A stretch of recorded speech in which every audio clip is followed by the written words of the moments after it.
J'accompagne beaucoup de cadres dirigeantes et dirigeants qui, de l'extérieur, ont tout pour être satisfaits. Carrière au sommet, reconnaissance, confort matériel. Et pourtant, ils viennent te voir parce que quelque chose ne va pas. Qu'est-ce qui se passe à ce moment-là de leur vie? Oui, oui, effectivement. Alors, quand ils viennent me voir quand ils viennent me voir, mes clients, en général, effectivement, il y a quelque chose qui ne va pas du tout dans leur vie. Euh, Souvent, ils ont 45, 50, 55, tu vois, c'est souvent ça. Et tu as deux grandes typologies de personnes. Soit ils ont la cinquantaine et ils sont encore très dans l'approche de carrière et ils ont pas forcément réussi comme ils le souhaitaient. Donc, ils sont pas au rendez-vous tel qu'ils l'avaient prévu et ils comprennent pas pourquoi. Ils sont encore beaucoup dans le rôle, en fait. Ils cherchent absolument à remplir des compétences. Ils se remettent en question. Moi, j'ai l'exemple d'une cliente dont j'ai fait une étude de cas, d'ailleurs, qui, justement, s'était beaucoup remise en question sur ses propres compétences parce qu'elle avait un manager, quand même, faut dire, plutôt toxique. Et elle était persuadée que si elle n'était pas reconnue à sa juste valeur à ce moment-là, c'est parce qu'elle avait désappris ou en tout cas qu'elle n'avait pas acquis toutes les compétences nécessaires à sa fonction. Bon, secrétaire générale quand même, hein, tu vois, donc c'était pas... Et en fait, c'était pas du tout ça. C'est qu'elle avait en face d'elle quelqu'un qui avait un comportement narcissique, etc. Bon, ça, c'est un autre sujet. Mais surtout, elle était encore dans la course à la carrière. Elle n'avait pas encore reconnecté avec elle. Donc souvent, ces personnes-là, elles sentent bien qu'il y a un truc qui fonctionne pas. Elles sont à côté de leur pompe, elles sont fatiguées. En général, en plus, elles ont laissé tomber tout ce qui est vie sociale qui ne ramène pas un intérêt. Alors, quand c'est un after work qui fait que tu vas rencontrer Monsieur Duchemol ou Madame Dupont et que ça t'apporte, pardon, des petites cartes de visite qui te serviront dans ton boulot, là, tu fais les sorties. Mais quand c'est quelque chose pour toi, tu te fais passer en dernière position et donc tu ne le fais pas. Donc ça, c'est la première typologie. Je vais pas bien, j'ai en moyenne la cinquantaine et je vais pas bien, j'ai en moyenne la cinquantaine et je pense que mon problème, il est particulièrement dans le manque de compétences ou insuffisamment avoir développé une qualité humaine. Je suis pas assez douée en négociation, j'ai un problème managérial, je m'emporte trop vite, blablabla. Bla, bla, bla, bla. Donc, tu es encore dans les critères de réussite et encore dans je dois causer des cages. OK. Après, tu as une autre typologie de personnes, et alors ça, c'est encore plus violent. Enfin, moi, je l'intègre comme étant plus violent, peut-être parce que j'y suis passée aussi. C'est les dirigeants. Souvent, ça arrive soit à un niveau de responsabilité très élevé, donc ça peut être des dirigeants salariés de multinationales, ce genre de choses, ou des dirigeants de leur propre boîte. Donc là, ils ont tout. Ça tombe tous les mois et tout. Mais excuse-moi le terme, mais ils s'emmerdent copieusement dans la vie, quoi. Euh, ils ont plus goût à rien. Tu vois, en fait, il n'y a plus rien qui les stimule, Mm. quoi. Ils ont perdu.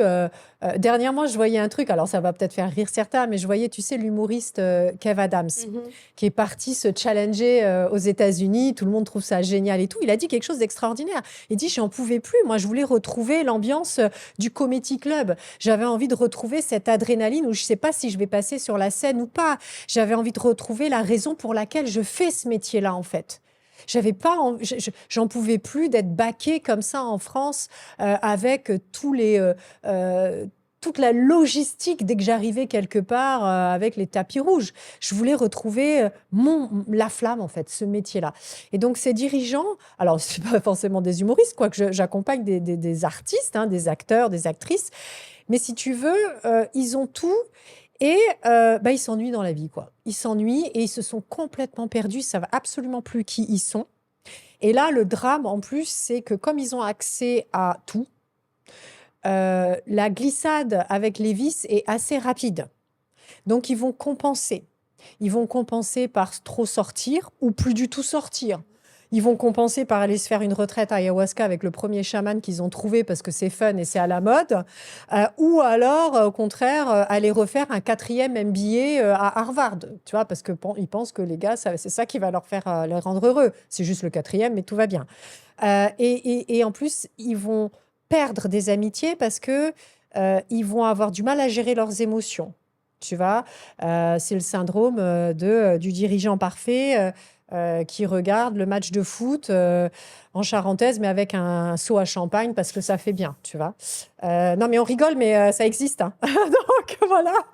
Donc voilà. Donc ces personnes-là, quand elles viennent me voir, ça peut sembler complètement déplacé pour beaucoup de monde, et je l'entends, mais ils sont dans une souffrance réelle.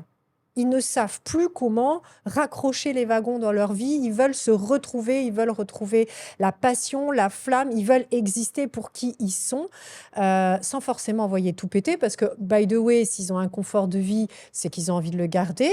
Et puis, souvent, derrière, il y a énormément de contraintes financières qui sont attachées à leur mode de vie.